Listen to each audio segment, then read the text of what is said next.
due to start paying its taxes, so we wouldn't have a lack of funding, and we can have a better education system. Not only stop there, but have a better healthcare system, better social programs that so many of us depend on. Around 30 of us purchased shares and decided that we wanted to call attention to Carnival that they were not paying their fair share of taxes, being that they're incorporated in the United Kingdom and in Panama. A bunch of us, were gathered there today in order to bring attention to the corporate irresponsibility, really, of Carnival. And a lot of us, stood in line to present questions. Micky Arison got super on the defensive and hyper-aggressive, and of course, his ilk was, leading him on, and completely evaded questions about what moral responsibility the most profitable corporation in Miami-Dade County should have to, public institutions.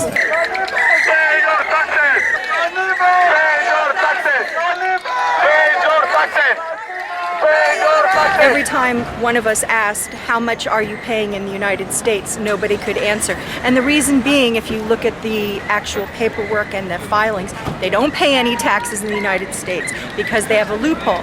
It was disruptive, as you might imagine. Many people in the audience were telling us, quite frankly, to shut up. I bought a share of stock so I could be here today, just so I could see what happens. I wasn't going to ask a question, but I was so angry at the lies Micky Arison was spewing. Not only his lies, but his attitude was rude, condescending. When they talked about the Costa Concordia accident, in which people died, he laughed. He said, "Oh, it was a tough year." I pay my taxes in Florida, and why does a big corporation like Carnival not pay theirs? I mean, I'd like to pay 1% of my income. It's not that we want charity; we want them to contribute their fair share, which requires them actually paying taxes. In unison, we all said, pay your fair share, pay your fair share. Pay your fair share, pay. And that's when everybody got up and walked out. He kept saying over and over again, we pay $400 million in taxes and fees worldwide. And I kept thinking, what about here in the U.S.? You had mentioned you have 5 ships based at the Port of Miami. Where are they registered? And his face just froze, and he said, I don't even know. People tried to appeal to their good side and say, look, you could be the leader in this government and in the corporate industry. Be a good corporate partner. Say you'll pay your fair share. Corporations that are subsidized by the government need to put their money back into the economy.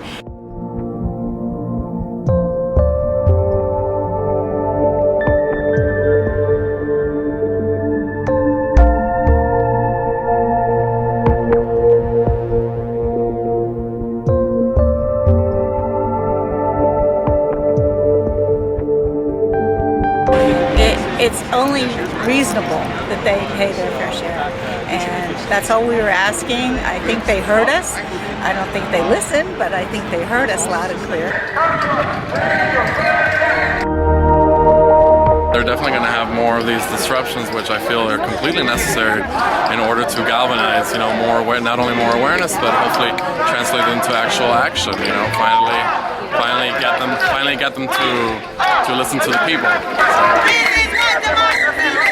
The next step is for other citizens and other residents, not only here in Miami, but throughout the whole country, to start questioning these corporations and start going up and just asking them, and not only asking, but just demanding that we need more corporate responsibility. For here in Miami, we opened our ports for Carnival, so we expect them to contribute back in a way that we citizens and residents have been doing so for so many years. At the end, I've got my 1 share. You can have it back. I don't want it.